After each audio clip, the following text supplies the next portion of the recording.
Good evening, everybody, and welcome to the Covington City Council meeting for Tuesday, March 26th. In compliance with state law, city council special and regular meetings are held in hybrid format with in-person, telephonic, and virtual options for public viewing and participation. With that, we'll call this meeting to order. And Krista, if you could please call the roll. Councilmember Soltis. Here. Councilmember Porter. Here. Councilmember Hartsock. Here. Councilmember Harjahausen. Present. Councilmember Simomo. Here. Mayor Pro Tem Smith. Here.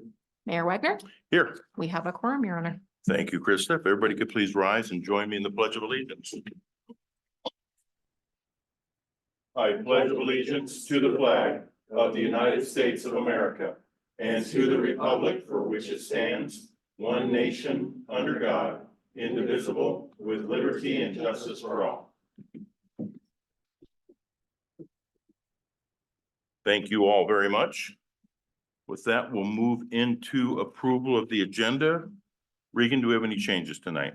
No change to the agenda, but I do want to make a comment on item C5.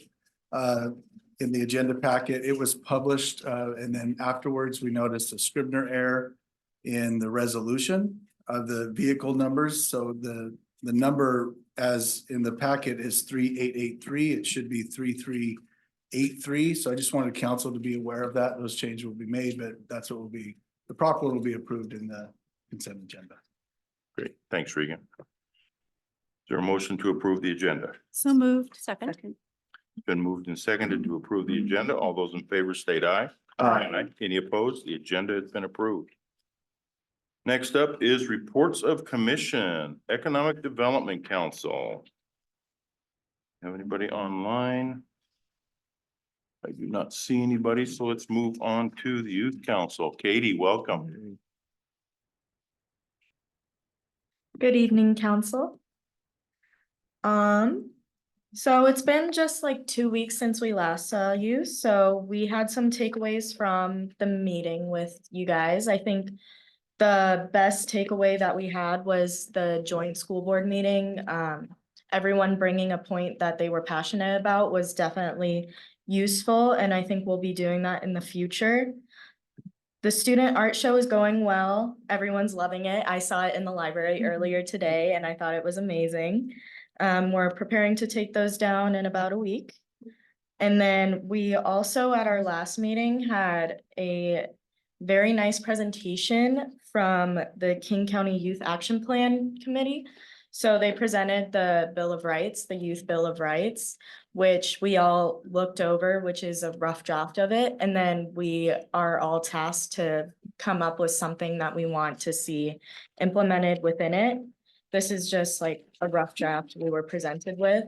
So every one of us is looking it over and coming up with something that isn't mentioned that we think should be mentioned. So for instance, I think internet access is really important for everyone nowadays, especially, and it's not mentioned on here. So we're getting in contact with that Youth Action Plan Committee. And other than that, we're preparing for hopefully 100% attendance at the joint committee meeting, April 30th. Thank you. Any questions? Just a comment. So we had our meeting with Kent School District and we specifically mentioned that they'd heard feedback from our youth council. So well done. Yeah. Thank you. And on that, everything that was brought up during our youth council, we talked about a few items during the joint session. I'm working with Dr. Behringer and I will have answers for you shortly on each of the items. He had everything but one answer already. Oh, nice. So I will get that over and that'll get sent out to your team. Awesome. Thank you so much. You bet. Anybody else? I just want to know, so at our joint meeting with the school district, I brought up transit to Kent Lake and Kentwood would be needed to be included in that as well. I'm just wondering if the youth council would be interested in talking about that at your meetings about ways to help find transit opportunities for Kentwood and Kent Lake, as we all know that sometimes it's not a reliable source for activity buses or other buses. Yeah, so coming up with like some solutions and what we Or would like to just see. some ideas that you have, because working with transit this year, it's one of those things that I have the ear of some important people. So the more voices that I hear from, the more I can push into those years so we can all work together to find those solutions. Awesome. Yeah. Thank you. I'll relay that. Great. Anything else? Thank you very much, Yeah. Katie. Thank you. Have a great evening. Arts Commission. Riley, welcome. Thank you. Good afternoon, council. And a beautiful afternoon, by the way. I don't know if you guys saw the sunshine, but I'm on it right now, on the sunshine. So for the Covington Arts Commission, we have, nothing's new necessarily, but the Crow and Blue Spire installations at Covington Park were finally finished. And I don't know if you guys have had a chance to see them, but I think they look great. I believe we're having a little ceremony next month. Hopefully we'll see all of you guys there for that. Where we'll get to talk to the artists a little bit more and talk about why we chose that art. We are moving forward with our utility box wraps theme of Pacific Northwest and what that means to you. So we're looking forward to releasing that call and getting some art to take a look at, and then we'll of course show you guys our top picks for that. We are still working on the Karma Collective idea and how we can initiate that throughout the city, which would be potentially putting Karma, our mascot, or what do you call that exactly? Is it a mascot for the Yep. city? Yeah, so we're looking at putting different sculptures of Karma throughout the city and partnering with businesses to theme them. So like Costco could make a Costco version of it, and then Kohl's could do a Kohl's version of it. So we're still working on that idea. And then we are also getting ready for the upcoming spring and summer festivities. So we're getting ready to be a part of Covington Days, Kids Fest, and the very popular market. I forget what they call that either. Bad with names, good with concepts, you guys. So thank you for bearing with me. And I think that is all my updates. Questions? Questions? No? Riley, thank you Okay, very good. much. Thank you. We don't see you before, we'll see you at the grand opening of the art at CCC. Absolutely. You'll see me there. I'm looking All right. forward to it. Thank you. Thank you. Have a great evening. Next up is Equity, Cultural and Social Justice Commission. Human Services Commission. Do we have anybody here for Human Services? We have Monty online. Oh, Monty. Welcome, Monty. Good evening, everybody. I'm sorry I can't be here. Mama duty calls, so the children are tied in the other room. If you see little children, please ignore. They have been bribed. All right, you get me this month. So my name is Bonnie. I think by this time I know everybody on the council. Good evening. So I will try to keep it concise. Few things that came up in the month of March. So this month, some of the commissioners and Julie Johnston did a site visit to Institute of Community Leadership. From what I heard from the pictures I saw, it looked phenomenal.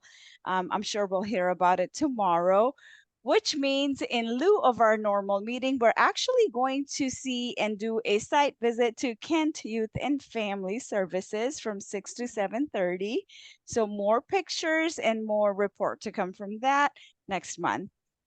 We will also, in the month of April, will be meeting and discussing with a lot of money that we don't get this year.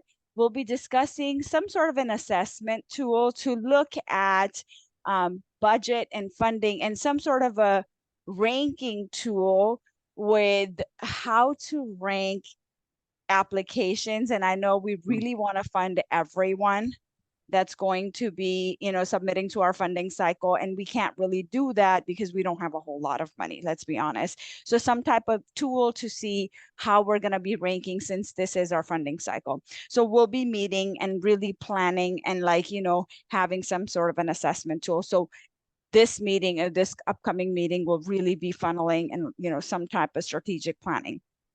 So we will be working on that. And then lastly, this month, we also welcome 2 new commissioners. So we are a full house now, Mr. Darius Tari and Brian Chandler. So that's all from me. I am again with you in April, so look forward to seeing my beautiful face again. Until then, I hope you have a beautiful meeting. Any Anybody have any questions? questions? Thank you very much, Bonnie. You have a wonderful evening. Thank you so much. I'll see y'all later. Okay, thank you. Bye-bye. Parks and Recreation Commission.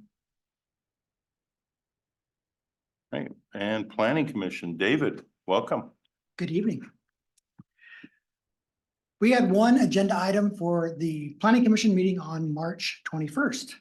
We reviewed the draft comprehensive plan element for capital, facilities, and utilities.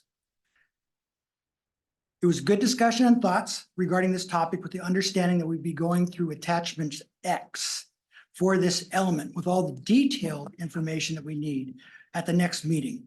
Burke Consulting and city staff are actively engaged in preparing an ongoing development of that section.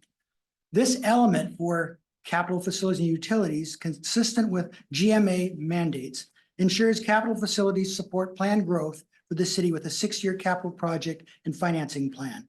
The big question really is how to pay for all this as costs keep going up. And it kind of mirrors the reality quote that I heard from the MRSC that says, if you can't make the math work, you need to reassess the plan, including level of service. We also had an interesting guest at our meeting, as shown by our public comment section. We had Amy Tousley, Municipal Liaison Manager at Puget Sound Energy. She was pleased about what she had heard during our meeting and supportive of the city's comprehensive plan efforts and discussion of the city's clean energy transformation future. The activities that we participated in outside of the regular commission meetings is we did, I, as well as 3 other commission members of the city, attended the interpretive and planning session on March 11th for Jenkins Creek Trail. And I see on the agenda, you're going to be going through that information in the new business item 1.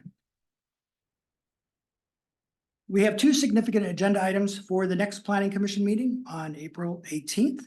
That's attachment X of the draft 2024 comp plan, capital facilities and utilities element. That's really all the detailed information. Want to know what the dollars are and what's the plans, and to the detailed level from the city and its partners. And the other item we have is a draft of the comp plan transportation element as an introduction. That's really all I have. Glad to provide you with this brief status update for the Planning Commission. Any questions? Anybody have questions for David? Thank Thank you very much, David. You have a wonderful evening. That concludes our reports of commissions. We have no public communication tonight.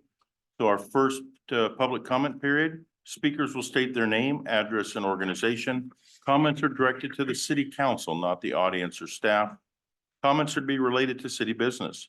Comments are not intended for conversation or debate and are limited to no more than 4 minutes per speaker. For attendees participating virtually, click the raise hand button in Zoom. For attendees participating by phone, dial *9 to raise your hand. Once the city grants you permission to speak, press unmute if participating virtually, or dial *6 to unmute if participating by phone.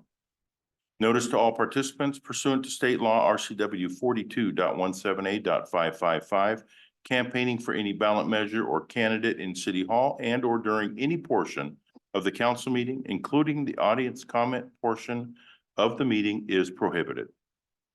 With that, is there anybody in the audience wishing to address council? Is there anybody online wishing to address council? Please raise your hand. Seeing nobody approach the podium or raise their hand, this public comment period is closed. We will have a second opportunity towards the end of our meeting. Next up is approval of the consent agenda. All those in favor state aye. Aye. Any opposed? I guess I forgot to ask Yeah. for a motion. I Okay. So moved. Thank you. second. All right, it's been moved and seconded to approve the consent agenda. All those in favor state aye. Aye. Any opposed? The consent agenda has been approved. Thank you. Our calendars, you rarely make it. Yeah, I'd rather be out at Kent Lake right now because my daughter's playing in the orchestra.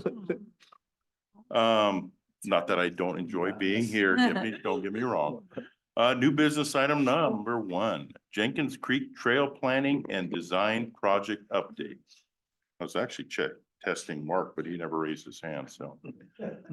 So Ethan, Yes, good evening, Mayor and Council. This item is a project update on our Jenkins Creek Trail planning and design project. I think everybody's aware that the city has had a long-term vision of a trail that more or less follows the corridor of Jenkins Creek. And the city was successful in getting a couple grants to study this. And we've hired DCG Watershed to help us with this planning and design effort. And we have here tonight Chuck McDowell that will be giving a presentation. This presentation in a similar format was given to the Parks and Rec Commission last week. And with that, I'm just going to kind of turn it over to you, Chuck. Thank you. Thank you. Thank you for having me. Again, my name is Chuck McDowell. I'm with DCG Watershed. I'm the project manager for the consultant team and a landscape architect. Tonight, I'm going to be talking through both the master plan efforts for Jenkins Creek Trail, as well as the phase 1 efforts that our team has been studying through this spring.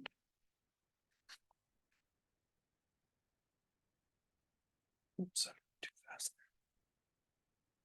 So what I'm going to talk through is an overview of a scope of work. So a high level overview of what we've been up to. This is my first time addressing you all on this project. So getting you up to speed on what we've been doing.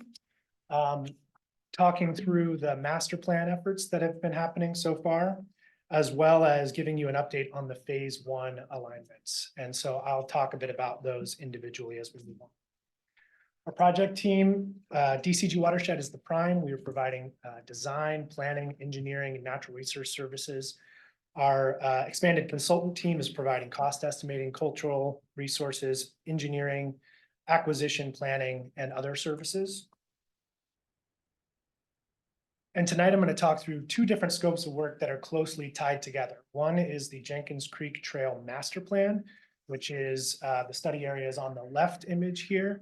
It's roughly a 3-mile trail plan for the Jenkins Creek corridor connecting Lake Point Urban Village on the north side of town to the south end of Covington near the BPA site. And then the second scope that I'm going to talk through is the phase 1 trail planning. And so that is kind of zooming in on what the first phase of this project will be, what the city has identified as the site for that, and some of the analysis that we've done looking at initial alignments for both of those efforts. In terms of what we've been up to so far, in the fall, we kicked this project off in October and November with site analysis, site investigations, completed some community engagement in December. We met with Parks Commission last week to talk about the alternatives analysis and what we are considering as the recommendation for carrying this work forward into the next phase. And this will be a presentation that they saw last week. And so we're sharing that as well again this week. And then as we move into the late spring, early summer months, we are moving this work forward from here, creating a master plan that will be up for adoption and providing recommendations on a phased approach for the phase 1 site. So I'm going to start with the master plan updates here. To give a little context on the study area and the goals for the project. The goal for the master plan is to define a vision for a multi-use trail system that connects Covington's neighborhoods, schools, healthcare facilities, parks, commercial areas, and the regional trail system. Identify a preferred route that roughly follows the Jenkins Creek corridor. That's about 3 miles long, connecting Lake Point Urban Village to the south end of Covington. And defining an approach for both short and long-term phased implementation that maintains flexibility, leverages past and future city investments, and works with partner stakeholders and landowners. So this master plan will provide the details, the framework, and the vision so that the city has a roadmap for implementation of either individual segments or a phased approach that gets defined through this process. As we kicked off our planning work, we talked a bit about what a trail design standard for this trail will be. And the intent of the Jenkins Creek Trail is that it will someday tie into King County's regional trail network. This means we need to plan for regional trail infrastructure that meets that level of service. However, in the immediate near term, we also need to prioritize a phased approach that focuses on the installation of local trails that can then be expanded into regional trails in the future. And this is a lot of text about the standards that we landed on, but in short, what we are using is King County's regional trail standards, WashDOT's multi-use trail standards, which essentially is a 12-foot wide paved trail with 2 feet of gravel on either side, an area that can be cleared from vegetation on either side of that. In December, we engaged the community in an online survey, and the goals of this outreach were to, first of all, start building awareness about the trail planning project and ask community feedback about trail character and the community's priorities for trail implementation. A few of the questions that we asked, do they currently use trails nearby? What excites them and concerns them about this project specifically? How would they use a future trail in the Jenkins Creek corridor? What type of amenities would they like to see along the trail? And what factors are most important for them when selecting a trail design alternative? And some of what we heard was that there's a strong desire for safe trails that have good visibility, are well used, and can be used at all times of day. Community members are excited for having more access to nature and space to recreate. There is concern about safety of trail users in natural areas and the long-term maintenance and upkeep of these trails. And the top 5 amenities that were desired were parking, pet waste stations, lighting, maps and wayfinding, and restrooms. And according to the community, the most important factors for selecting a preferred alternative were high-quality user experience and minimizing impacts on Jenkins Creek and the natural areas around it. So based on this community feedback, we focused our efforts on defining alternatives that address the project goals that we defined earlier, considered the environmental and regulatory conditions of this area, leverage city-owned lands and potential stakeholder partnerships. And the initial part of that effort was really defining the environmental conditions, the existing conditions around the Jenkins Creek corridor. So we know obviously Jenkins Creek and its tributaries, adjacent wetlands and aquifer recharge areas are present along this study area. There's shoreline designations on 100-year floodplain on the south end of the study area along Jenkins Creek. And in our regulatory review, we found that there's guidance to maintain trails either outside of these critical areas, within the buffers with a priority on the outer 25% of the buffer, but that there are allowances for crossing wetlands and creeks. And so we're somewhat open in terms of what we can do in terms of trail planning. There has been a substantial amount of stakeholder outreach through this process, close coordination with King County trail planners so that we are leveraging their resources, their knowledge, and promoting the best kind of trail infrastructure we can through this process. Coordinating with a number of public agencies that own land up and down the corridor, and coordination with tribes, the Snoqualmie, Muckleshoot, as well as the Duwamish. So I'm going to go over the different alignments that we've defined through this process. Really looking at 2 primary alignments. The gray dashed outlines on either side of this plan represent planned future extensions of regional trails. And so these are long-term planning projects that the county is undertaking, future extensions of the Seuss Creek Trail, future extensions of the Green to Cedar Trail. And the goal for this project, the master plan of Jenkins Creek Trail, is to someday tie into those. And so providing the baseline infrastructure that will allow the county to expand into this network in the future. The first alignment 1 is in red, alignment 2 is in purple. And in orange, we've identified what we're calling interim connections, which allow us to make up the gaps between different trail alignments as they get built out in phases.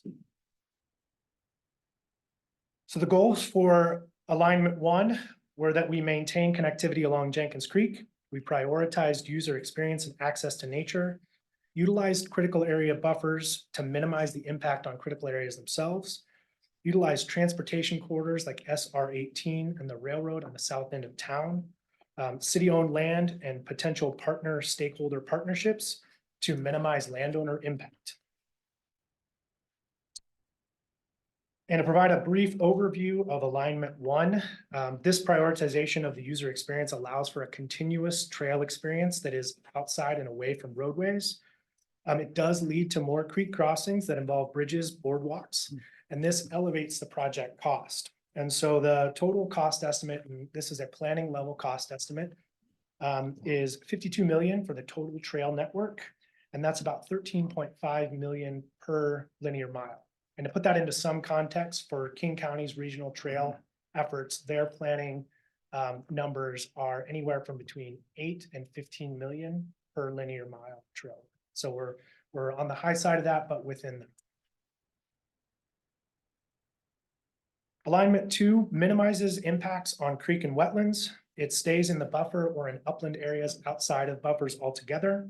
It utilizes city street right-of-ways for trails that are buffered from the streets, but they are adjacent to roadways.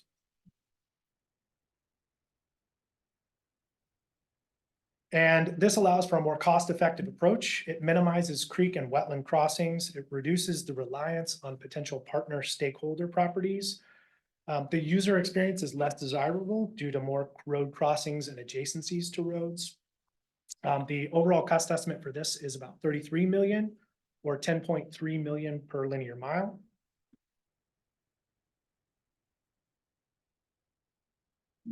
And then interim connections provide improvements or are improvements or construction of new sidewalks that close the gaps between areas in the either alignment 1 or alignment 2 options.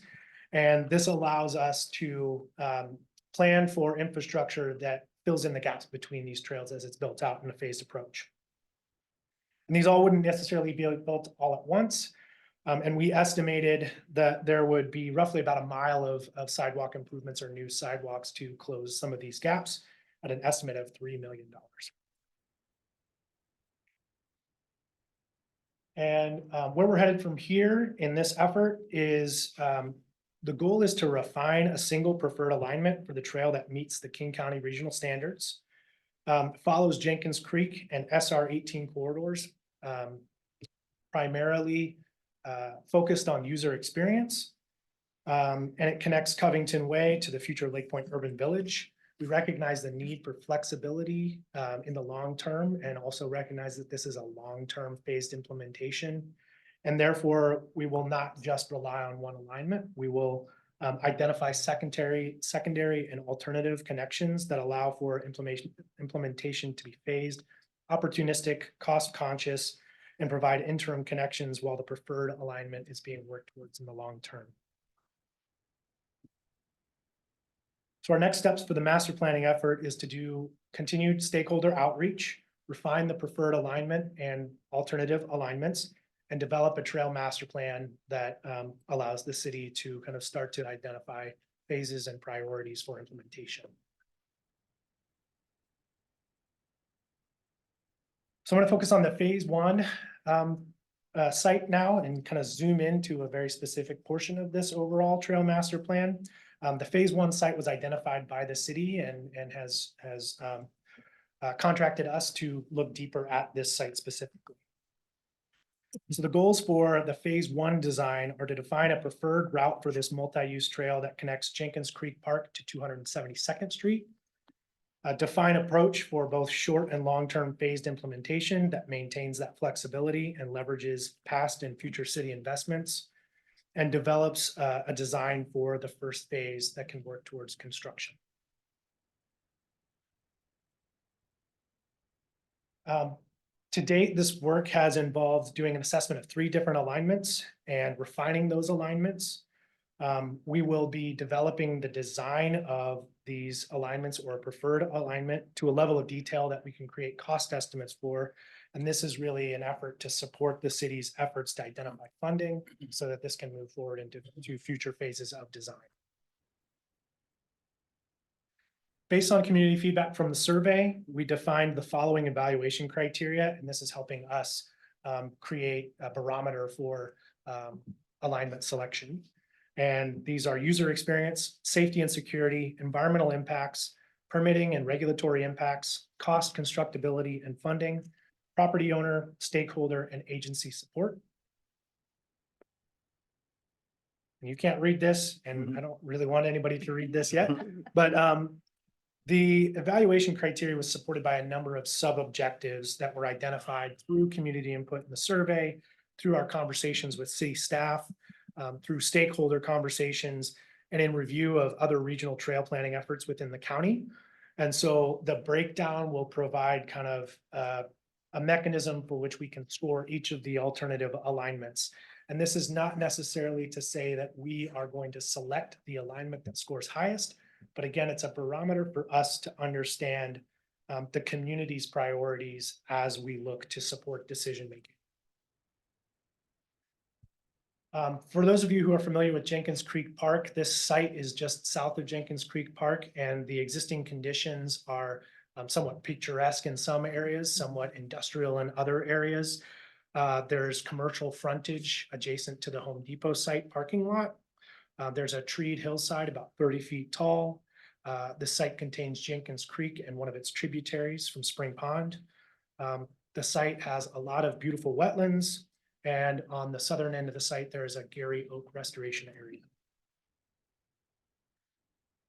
As I mentioned, the site is heavily encumbered by Jenkins Creek. It's tributary from Spring Pond in the wetlands and their critical area buffers.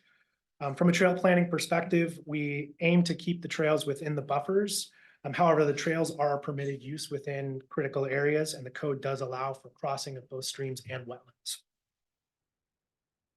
So I'm going to walk through each of the three alignments that we studied. What you're looking at here is a composite and overview of all three alignments. And the baseline assumptions that we started with in our trail planning for this site were that the trail was going to connect to the east-west pathway within Jenkins Creek Park. So that's up on the center portion of the map. The future phase of the trail will likely head north in the central portion of Jenkins Creek Park, and that is being informed by the master planning effort that we just talked through. And on the south end, the trail will connect to the sidewalk at 272nd Street, just west of the Red Robin. So that is kind of the top of the 272nd Street bridge project. So I'm going to start with just the overview of the alignment one, and we'll share a couple of representative images of this trail. Alignment one prioritizes user experience. It takes the trail into the natural areas of the site, adjacent to Jenkins Creek and its wetlands. It is a combination of on-grade trail, boardwalks, and bridges. The trail connects to the central area of Jenkins Creek Park on the north of the plan. And this site, or the trail, also runs adjacent to the multi-care property, who are partner stakeholders in this process.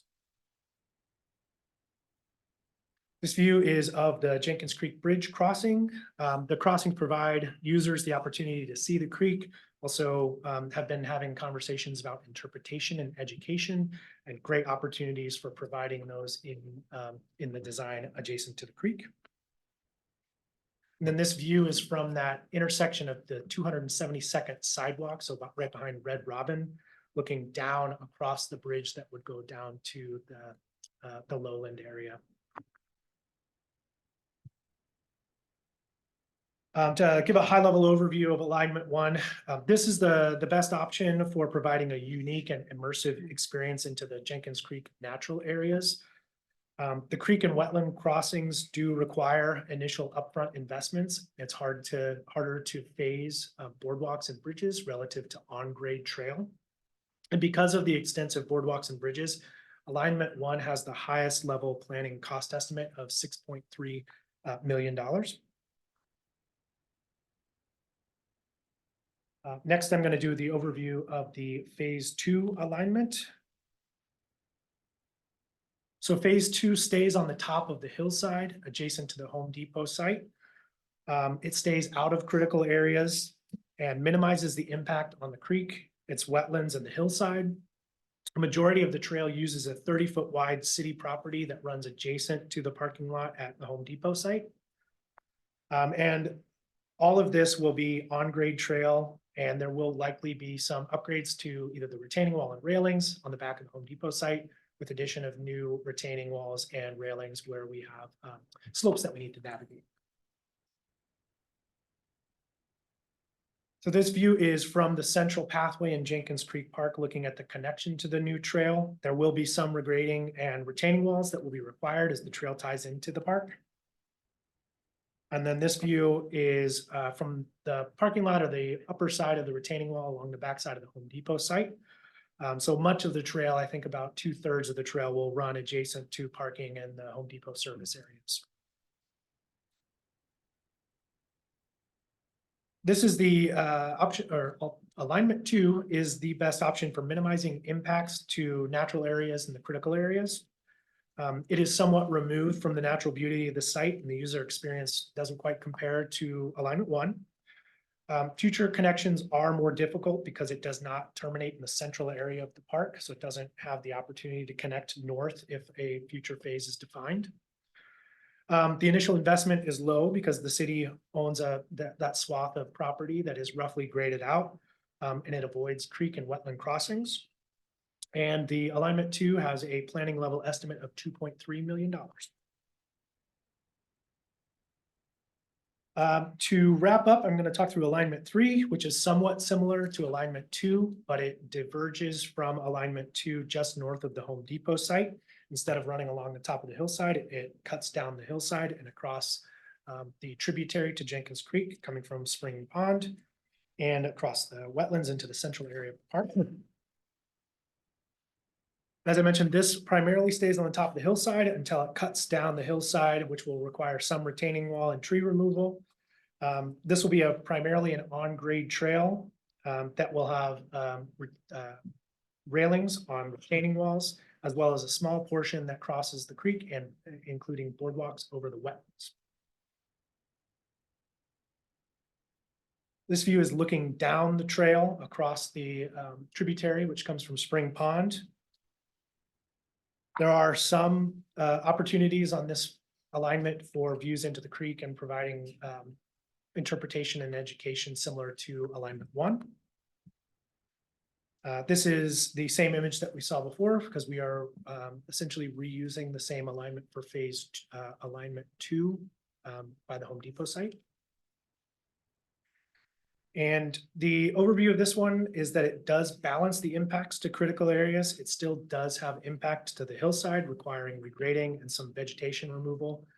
Provides a connection to the central part of the park, which is best for future connections to the north. And the alignment 3 has a planning level estimate of $3.3 million.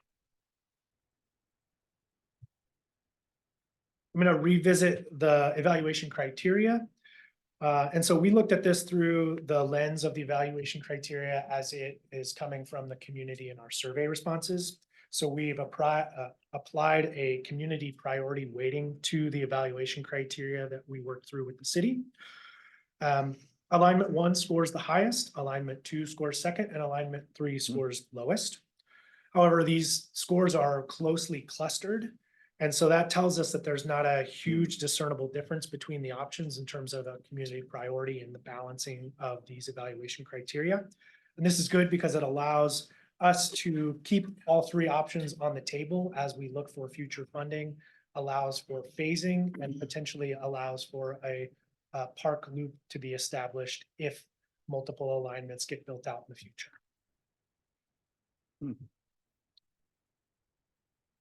And so through hearing from city staff and the community through this process, we heard that there's a long desire, not just for one trail that connects through here, but for the possibility of adding a loop trail that is an extension of Jenkins Creek Park.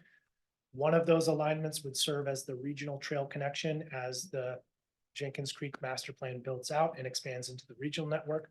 One would be more of a park loop, staying similar to what's already at Jenkins Creek Park. And we also know that we need to target that master plan vision for future planning efforts. And so where we're headed from here is advancing the design on a phased approach to create that connected trail loop that prioritizes user experience by linking the community to Jenkins Creek natural areas while planning for future connections to the larger Jenkins Creek Trail Network and King County Trail Networks. And again, we're aiming to maintain flexibility in the design moving forward, providing a phased approach of the trail alignments so that the design can adapt if needed with the master plan refinements. And to wrap up, next steps for the phase one alignments, we are doing follow-up outreach to our stakeholders that are involved, so tribes and multi-care. Developing that phased plan that advances the design on the trail's initial investment. So we're working closely with Ethan to discuss funding strategies and what might be our starting point on that. And developing a schematic design package, which will be used for grant applications. And so with that, I will wrap up and open it to any questions you all have. Does council have any questions? Beth? Thank you for the presentation. It's very in-depth and there are some beautiful designs in there for sure. I look at that price tag and I'm like, Ethan and his power team do great at getting grants, but holy mackerel, I mean, that's really expensive. And I know some of it is wetland mitigation, but are there design? Did we look at designs that could become less expensive? Yeah, so that's I mean, where that's, elementally, oh, what? sorry to interrupt you. No. Yeah, thank you for the question. So that's where we're headed next. Okay. We are taking the composite designs that we have here and looking at approaches that identify bite-sized pieces that we can move forward with. And so the planning level estimates that you saw here are defined for a regional trail. And so it's a 12-foot wide, it's a large piece of infrastructure. And there isn't a need to build that level of infrastructure until the level of service is needed because the users are there. And so where we are moving forward in the next phase of the design is to take these alignments, look at each of them individually and say, what is a pared back approach that will provide the baseline connection that the community is looking for to Jenkins Creek Park, to 272nd, in a way that is more cost effective in the short term, but does not preclude a scenario in the future that a regional trail can be built out there. Go ahead. One more question about the regional trail, Mhm. because I know this came up in Lake Point when we were doing the original development agreement back in 2017, and the plan is to have this 12-foot asphalt with 2 feet and 5-foot potential for additional vegetation. And I even vaguely remember folks from the county saying that's too wide if you're going through a forested area, for example, right? Because you're cutting a lot more trees down. So my question is, do we miss out on anything by at any point not having a regional trail? Like, would we miss out on potential grants or funding opportunities? And maybe this is an Ethan question. Like, if we start small now, local trails, great, right? How does that, why would we want to have it that large? I mean, even the interurban trail is not that big, right? I mean, it's old, so maybe there's a different thing there, but. I can respond to part of that, and Ethan, if you want to jump in, let me know. So we have done coordination with the King County Regional Trail Planners, and the starting point for trail planning for funding is that standard, knowing that it's going to tie into that network. And so their standards are based on national standards for safety, for user, for different types of users. And so those become the real starting point for getting funding from the county on potential. So this trail in Jenkins Creek overlaps with the county's long-term vision for a number of trails that will hopefully someday expand into this area. And so in many ways, the city is ahead of King County on some of those trail networks. And so that overlay, when you look at what the city's planning for in terms of the Jenkins Creek Trail, what the county will hopefully plan for in the future, there is an overlap. And so that means that the city is working towards the county's vision, which will open up funding avenues from the county.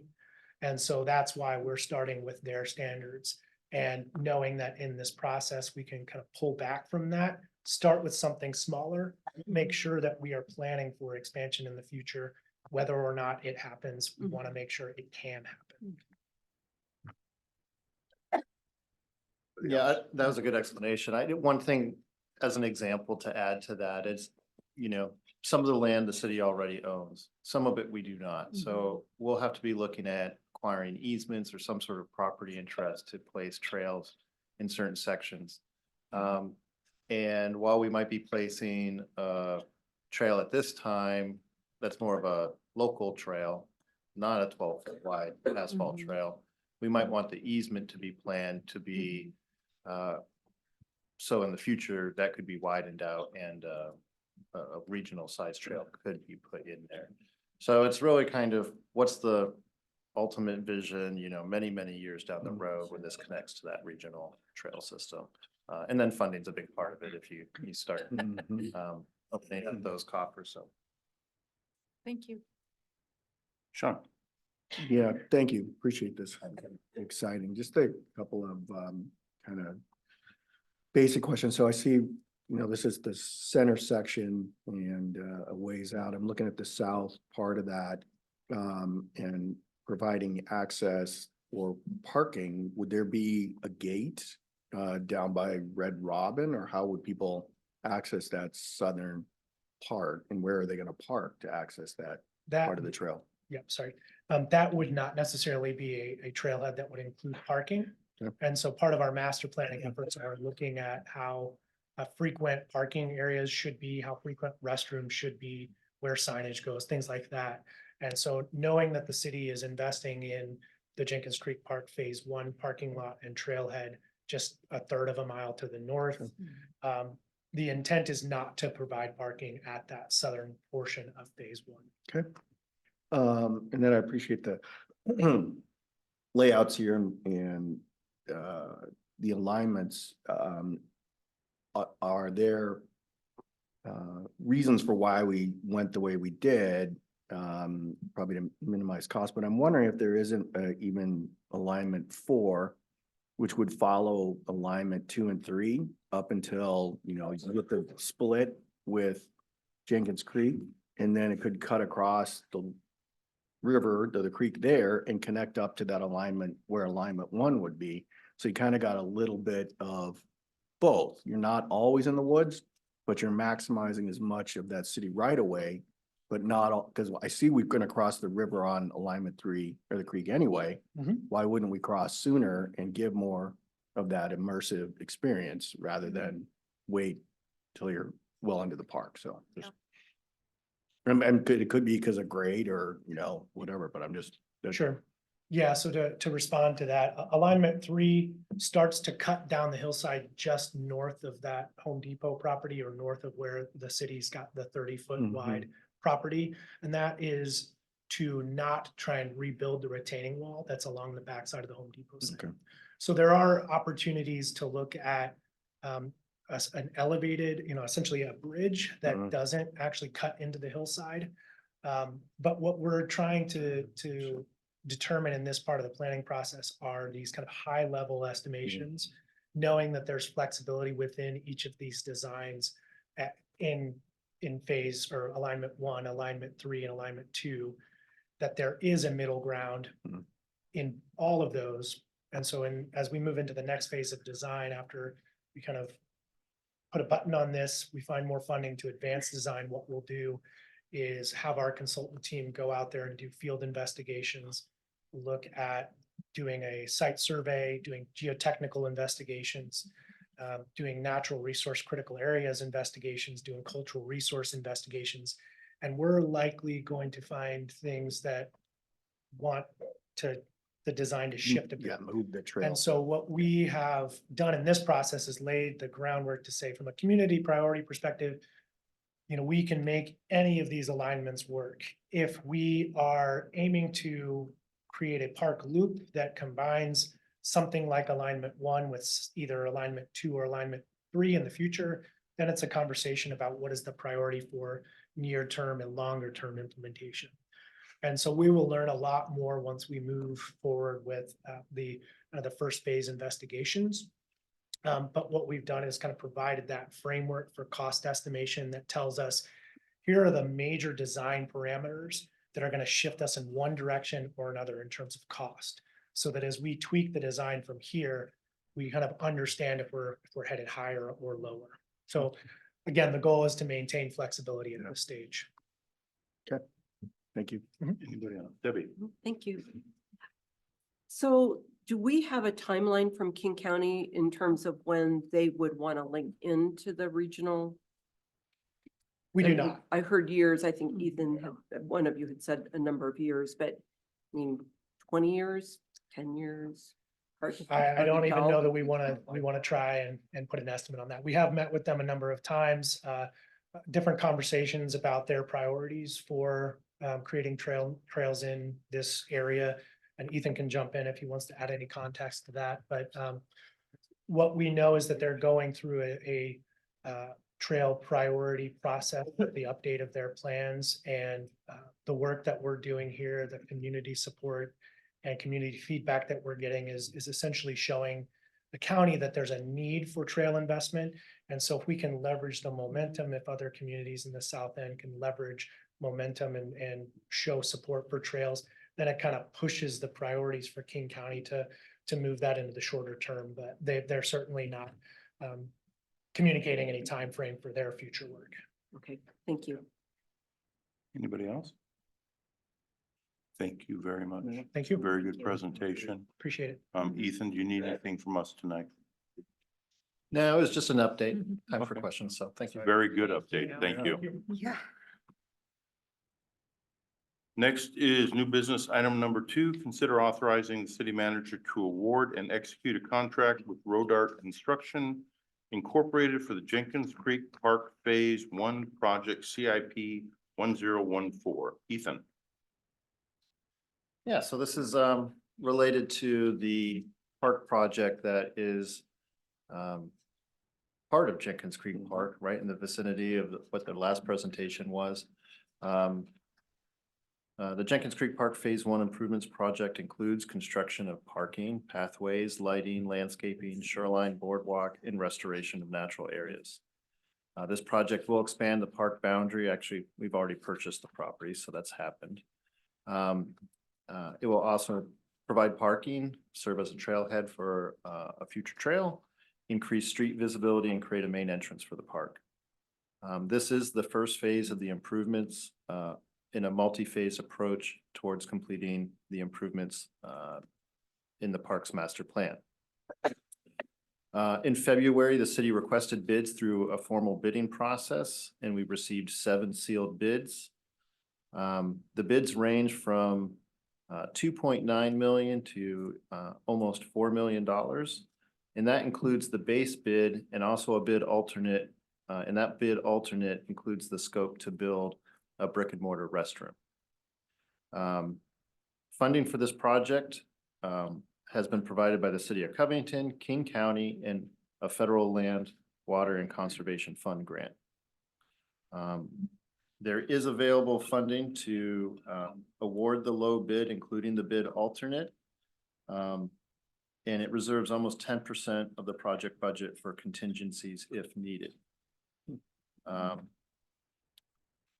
With that, I'm open to questions. Otherwise, I'll turn it back to the council. Anybody have any questions for Ethan? Christina? No, Oh. that looks great. All right, before us is the potential to take action to award the contract for the Jenkins Creek Park Phase 1 improvements project and authorize the city manager to execute a contract with Rodart Construction Incorporated in the amount of $2,996,890.56 and authorize the use of up to $292,158.51 of contingency funds if needed. Is there a motion to approve? So So moved. Is there a second? I'll second. Been moved and seconded to approve. Joe, would you like to speak to your motion? This is a big step to making sure people can see Jenkins Creek Park now, and I think this is gonna be making it that much better for us, and it's gonna, I think, help with a lot of the issues we've had in the park in the last couple of years, and making sure that it's more visible, people know about it, and more people will use it. And I think that's the main thing, is people will use it. And looking forward to seeing that, and I'm also looking forward to having a brick and mortar bathroom at one of our, at the parks, because I think that's an important thing for a lot of people. Thank you, Joe. Beth, would you like to speak to your second? Joe said it beautifully. Is there anybody else wishing to speak for or against the motion?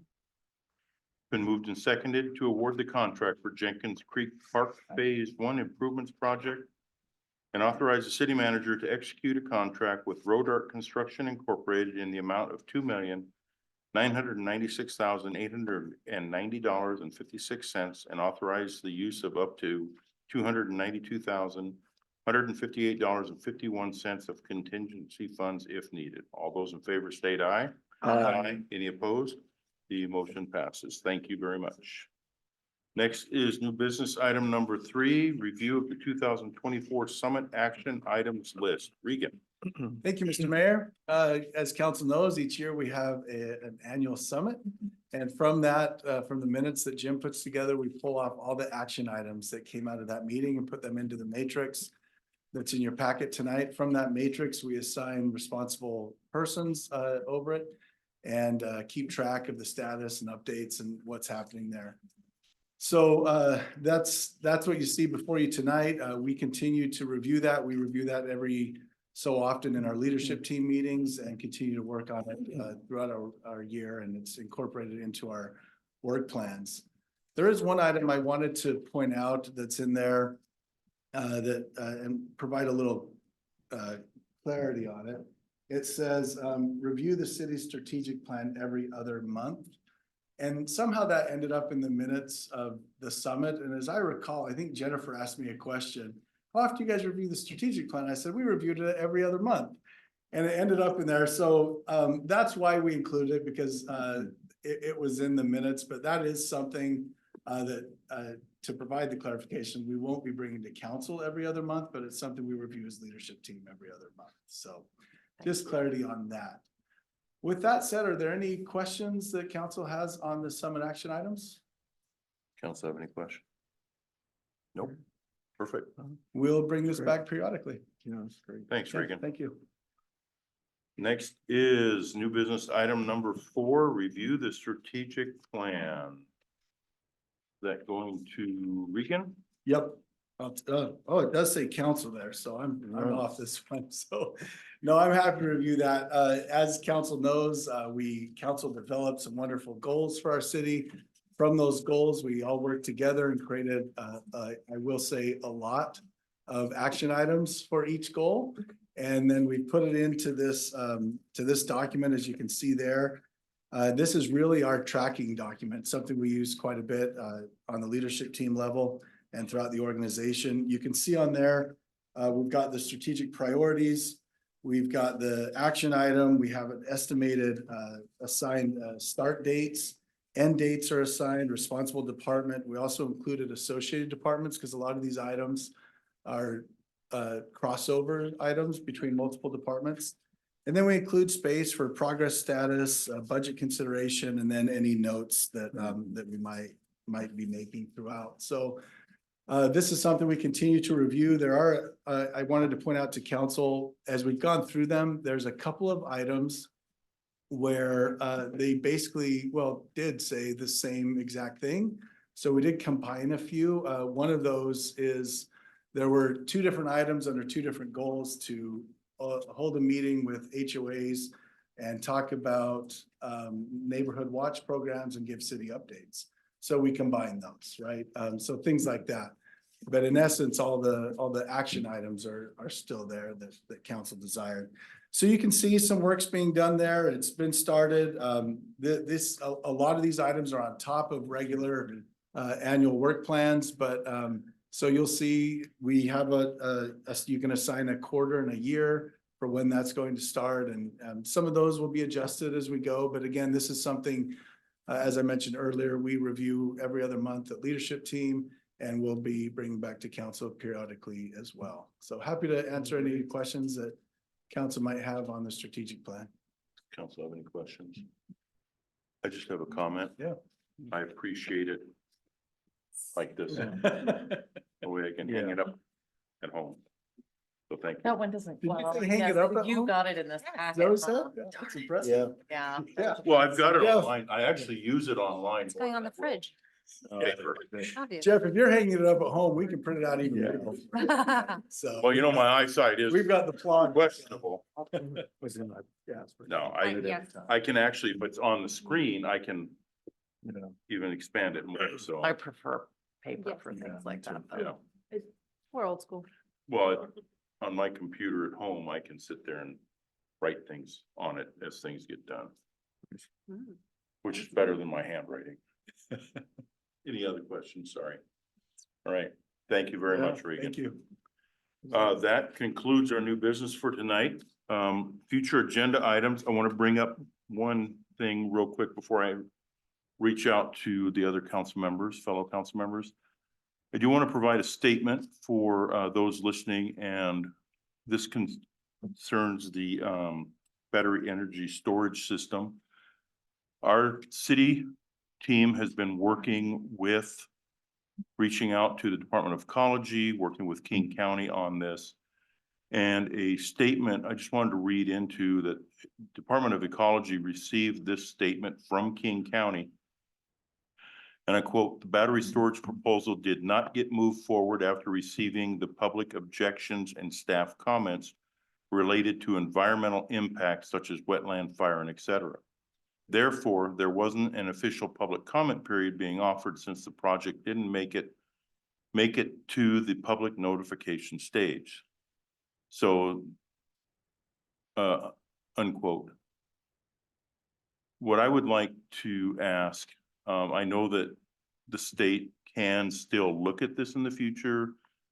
Tenaska can still come back and ask for permits again.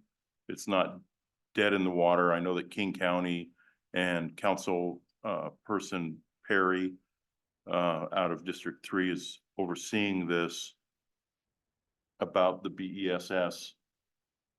I would like to ask council if they would be okay if we send a letter to DOE and the governor similar to what we sent to King County on this.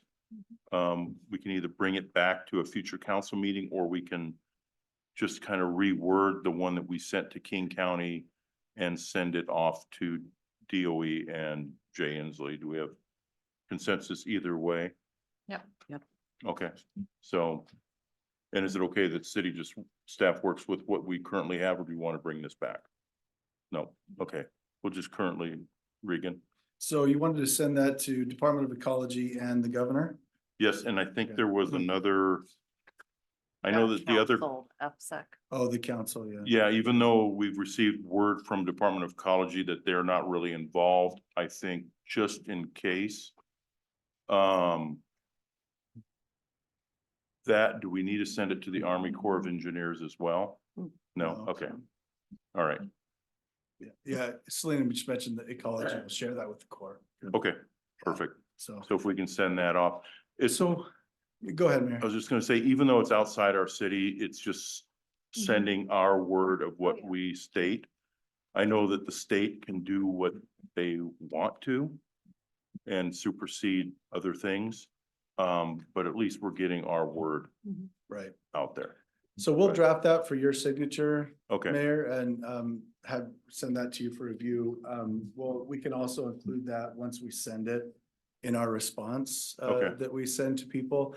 I did want to mention one thing. One of the consequences, whether good or bad, of being so responsive to some of these emails is that we're going to get asked a lot of questions on things that really these people shouldn't be spending time on. Yeah. And so you might see some responses come through that just simply say, please reach out to the permitting agencies for the answers to your questions. Yes. If council's okay with that. Respect. I didn't want to dedicate staff time to do the research for them, so.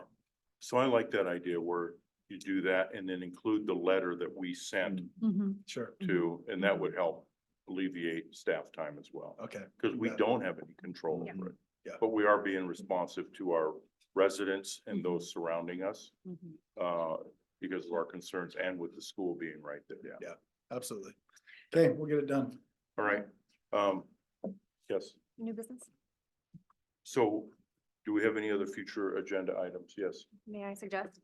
I think maybe it would be an appropriate time to discuss starting the salary commission for those council members who weren't affected by our increase. And in general, we talked about doing it in the future, better sooner than later, I would suggest if there's any support for that. Is that, We talked about, I know it's on a regular basis is what's in there, and the council members that aren't included immediately would get it after the next election. Is there a set, so Mark or Regan, is there a set time when we want to look at a salary commission review, since we just did one? So that Mark can chime in as well, but that's entirely up to the council if you want to initiate a salary commission.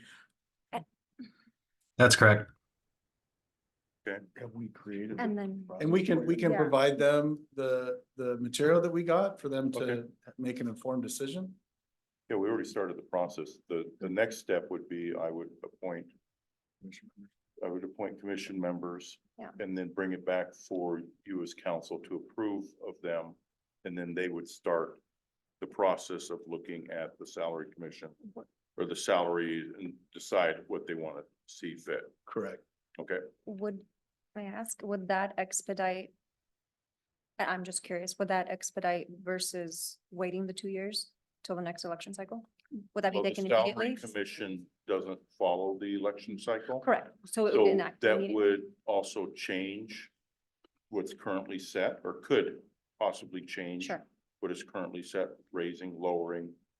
And then we don't vote on what is being brought Right. back to us. It's just brought back to us. and that would be even across the board, correct? Correct. Thank you. Is there consensus to do that? I'm confused about what we want to do. Do we want to start the commission now? Yes, that's what she's bringing up. So how I'm understanding it, I'm- the request is to initiate a salary commission now to evaluate the salaries of council. You said it much better. So, yeah, okay. I'm So on is there board. consensus? I Okay, I think it's too soon. We just did it. Seems like a lot of work. so how many thumbs up do we have? 1, 2, 3, 4, 5. Okay, so. All right, Okay, we'll review that process. I think it starts with you, Jeff. Is that Yes. right? Appointing? Okay, so I'll so, work with you and Mark. all right, And get that process going. okay, And then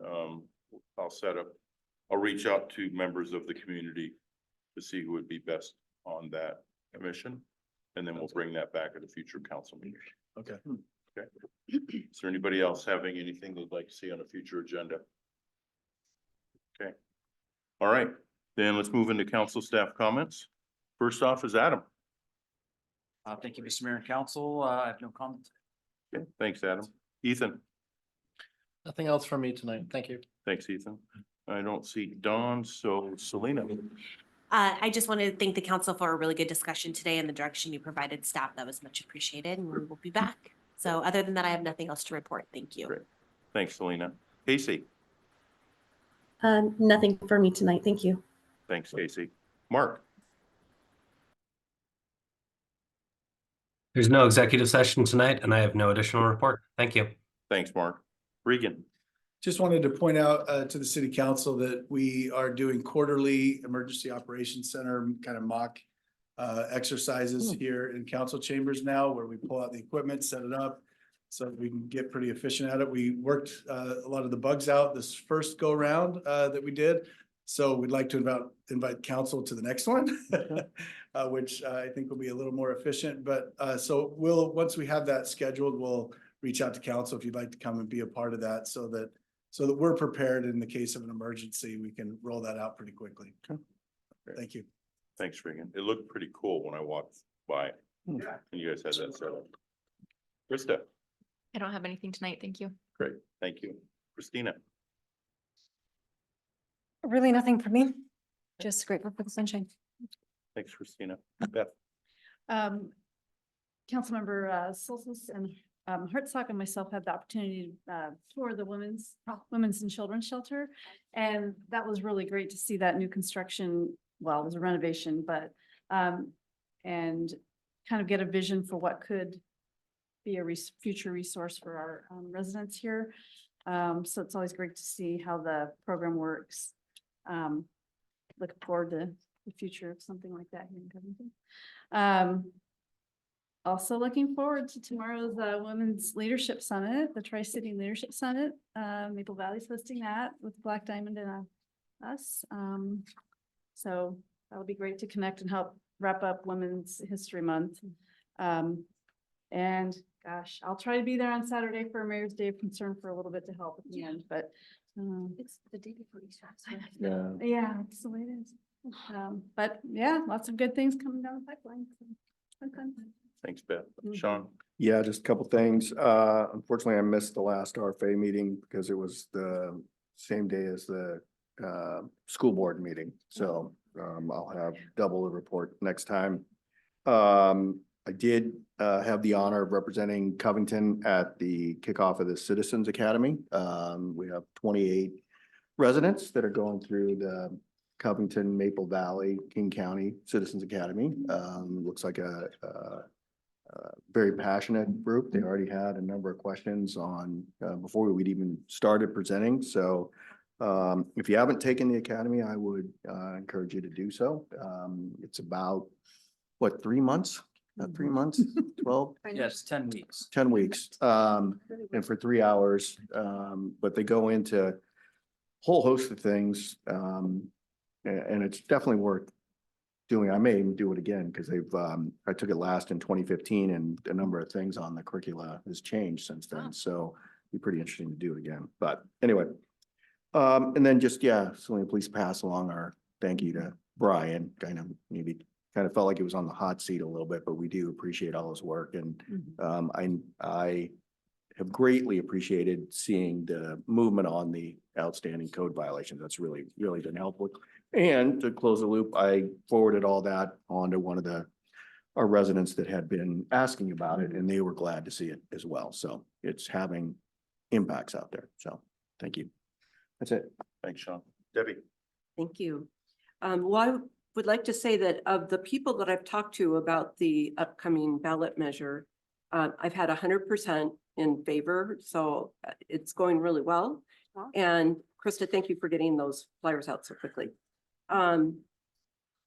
Last week, the skateboard met in person for the first time since I've been on that committee. We talked, well, they asked us because we were all in person for the first time together to introduce ourselves and then talk about what the primary pain points are for our jurisdiction with relation to transportation. So it was interesting to find out that we're not the only ones that are, between Joe and I really ringing the bell about needing another route through Covington, but also the number of cities that spoke up for the need for the route between the southeast cities and North Bend. So the mayors from Auburn, Black Diamond, and then myself and Maple Valley spoke about the need. So we've got some common voices in there. So hopefully that will help to push that along. The other thing that was brought up, a number of cities talked about that they've got the routes, but people won't ride on the buses because of a lack of public safety and the drug use. And so that got a lot of discussion going about that. King County Metro kept saying that they've increased the number of officers that they have on the routes. And they're complaining about ridership being down and that they can't hire enough bus drivers at the same time. So my concern is at some point, they're going to just see ridership going down because of the public safety, and they're not going to want to build additional routes, but we'll see. The other thing that came up was about the option that we have to be driving people towards Van Pool. So they talked about a number of vans that they have parked all over the region that aren't being used, and they're not seeing enough interest in van pooling. So they said that the parameters are you need at least 5 passengers, 1 person to sign up to be the driver, which only takes a brief online course and a driver's license. They insure you. So you need 5. 1 of those needs to be a driver. 1 needs to be a bookkeeper, so somebody that takes the mileage. And I asked if that would be applicable to some of the the problems we have here with routes, bus routes to high schools through the school district and for after-school activities, because we just met with the youth council. And they said they didn't see why that wouldn't be applicable to after-school activities. They're going to get back to me. They know that Joe has been asking some of the same questions. So I did some research on their website yesterday around, what are they telling the public about van pool? And it looks pretty simple, and they've got some good graphics. They've got a little video in there, and I'm wondering if we couldn't push some of that information out through our own social media to get people aware that you don't even have to know 4 other people that might live in the same area and go to the east side. It doesn't have to all be the same employer. If you just log in and say you're interested, they will kind of crowdsource the other people that have also logged in. So that makes it kind of easy. It might help some. I mean, I don't know that everybody out there is going to want to jump in a van pool, but there could be a number of people that live here, work on the east side, could join one of these groups, and it would get 4 cars off the road. For every van pool that goes out there, there's 4 less cars on the road. And I think the parking garages have dedicated Yeah. spots for Yes, those they do. van At pools. To keep them overnight. Different places. Yeah, and they said some people just keep them at their house, Yeah. which is convenient for the driver to just keep it on site for them. But if that would work, if we could push that out, I can Regan, I can send on to you the link, and you can take a look before you send it on to Carla. Yeah, if you could provide that to me, we can pull Yeah. parts out of it and post it. and Okay. Promote. Great, You bet. thank you. Yeah, and then for those that were at the joint meeting last week with Kent School District, we brought that up, and they were really excited about collaborating and seeing what we could do together as a voice to get some help with routes. Okay, thank you. Thanks, Debbie. Jennifer? I was just going to ask if we could maybe copy the Kent School District on that letter about the bus, just for their visibility. Yeah, if that we would can be CC them or just send it to them. separately, Right, either way. right. Yeah, that would be awesome. Also really excited about the Jenkins Creek entry kicking off. Like, that's amazing. And I think it'll be a really big win for the hospital too, that's literally adjacent. People that are sitting there hanging out while people are having, because they have that day surgery unit there, also the full hospital. I think that's going to be a really great asset. And if you haven't, I drive all over the place because of my various activities and kid activities. But if you don't cut through the Kohl's parking lot, do it on the way home tonight. Like Sean and Christina, you live the opposite way. Right. It's gorgeous right now with the cherry blossoms. I mean, breathtaking. So don't miss it, because a Yeah. couple more days of rain, it won't look as nice. Yeah. And then, yes, I will be there Saturday afternoon, after soccer and pictures and all that to come help with the food drive. Hopefully it goes well. I'm a little nervous for Easter weekend. But I think the store will be busy, so that, I think that will help. And, Yeah. for those that celebrate Easter, hopefully there'll be a giving spirit. So, yeah, awesome. Thank you. Thanks, Jennifer. Joe? So gonna talk transit because I guess that's my theme lately. We had the RTC meeting on last Wednesday. I went from a staff meeting at school started at 12:20, ended at 1:50, had enough time to use the restroom and start the SCA caucus meeting at 2.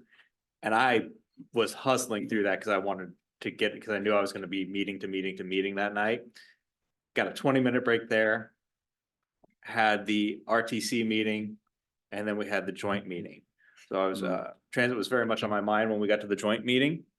But RTC, we talked about the rapid ride prioritization plan, which doesn't affect Covington, but is working on East Side, Kent, and Seattle. So it does in our neighboring communities. Nothing too much there. It's just prioritization of the routes that they're doing. We did talk about the community approach that Metro is using for community engagement. And it is on their website. It is not pulling up very well on my iPad. I do have the PowerPoint, but there's way more material on that's just not pulling up right now. But it's a good breakdown of what they're looking for when they're talking community engagement. They use the Linwood link connection, how they did it. There's looking for people who spoke multiple languages to really do that, because there's 11 languages in that area that they're speaking. So if we're going to be trying to build up the ability to get transit out this way for Kent Lake and Kentwood, we need to remember that because we're going to try to get, there's a lot of languages spoken in this area. What was it? 130 languages spoken in the Kent School District. So when they're talking about looking for, this is me preaching against, towards us to remember to use these exact phrases when we talk to King County Metro, if we all do it individually. There's 130 different languages being spoken in this area. There's an equity issue of not being served in this area for Metro. So this could be a way to go. And then we also talked about, the 2024 King County Regional Transit work plan. That is basically cut and paste all year long. We have a plan that we're going to work on, and we can add to it or subtract from it depending on how things are going. So nothing set in stone on that. So I look at it more of like our guide, and then we'll just add to it. I did, speaking more about transit, I did today before our meeting about code, send an email to Kent City Council member Tony Troutner, who serves on the RTC with me. She's also a past chair of the RTC caucus. I sent an email to Dr. Behringer, Dave Broussard. Also, I sent basically everyone who we were talking to about it at last week. I sent it to Jeff, Regan. Krista has a copy of it. Debbie, you got a copy since you're serving on skateboard. So we can start to gather some, and to the Kent Lake principal, who pulled me aside the morning after our joint meeting and told me that she was listening to our meeting on her way to work. I did tell her she needs to find better audio files to listen to on her way into work, but that's what it is. And she is very adamant about helping to get transit out towards Kent Lake. So she got it along with the head secretary at Kent Lake. Also got that email, so I'm sure I'll get pulled aside again tomorrow morning to talk about it some more. But she does have some information, because she used to send email after email to former Metro Director Terry White, who is enjoying retirement the last I heard. So good, I'm happy for him and jealous. But then just before that, I got a letter that you all now have in your email from one of our constituents. And she was talking about how we need more transit in Covington. You all have this letter in there, so I don't need to read it, but there's one part I want to read. Dependable public transportation is essential if we are to combat climate change and to promote social justice and employment for the less privileged that do the lion's share of keeping our economy going. And she's 100% right in that statement. If we're gonna help the people we serve to ensure that they're having those jobs that they rely on, and they don't have a modes of transportation except for King County Metro, we need to make sure King County Metro is out here working with us. So I think it's just a thing that we need to work on. I'm going to continue to try to gather information, and then when I think I have enough information, I will work with all the people I talked with already and about getting Metro General Manager Allison out here so we can all have a joint meeting with her to talk about getting that engagement started. And then enough about that. I thought we had a good joint meeting with the school district. It was kind of enjoyable. I hate to say this, but when we start talking transit again, I'll probably have to bring up boundaries again so they can understand. So I apologize if that starts coming up again. But the most important thing I have to say about this week is Thursday is opening day for baseball, and I'm trying to figure out how I can put baseball on the smart board and say, it's about history right here. I'm trying to figure out how I can make that work, but why not? There's a lot of history. Ken Burns got a documentary on baseball. Yeah, I can just show Ken, it's like, oh, we're going between games and Ken Burns, there we go. That is all I have. Thank you, Joe. I only have two items. Mayor's Day of Concern this Saturday. When I worked with Jennifer to set this up, it was either this Saturday or next, and the manager of Safeway preferred this Saturday. That's why it's on the Saturday before Easter. And he suggested that he might be there this time to help with that. And then, so I appreciate everybody that can show up to help. And then on April 16th is the next mayor's meetup from 6 to 7:30 here in the community room. Debbie's signed up, and so have room if somebody else wants to join us that night. And then the next one will be May 7th. That's all I have for tonight.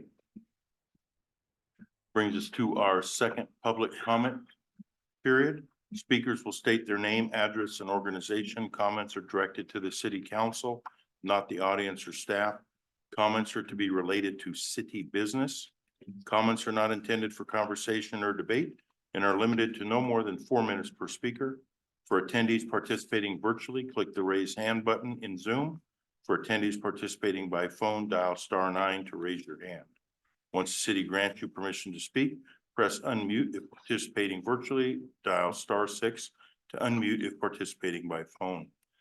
Notice to all participants, pursuant to state law RCW 42.17a.555, campaigning for any ballot measure or candidate in City Hall and or during any portion of the council meeting, including the audience comment portion of the meeting, is prohibited. Seeing nobody in our audience, is there anybody online wishing to address council? Please raise your hand. Seeing nobody raise their hand, this meeting is adjourned at 8:32. Thank you.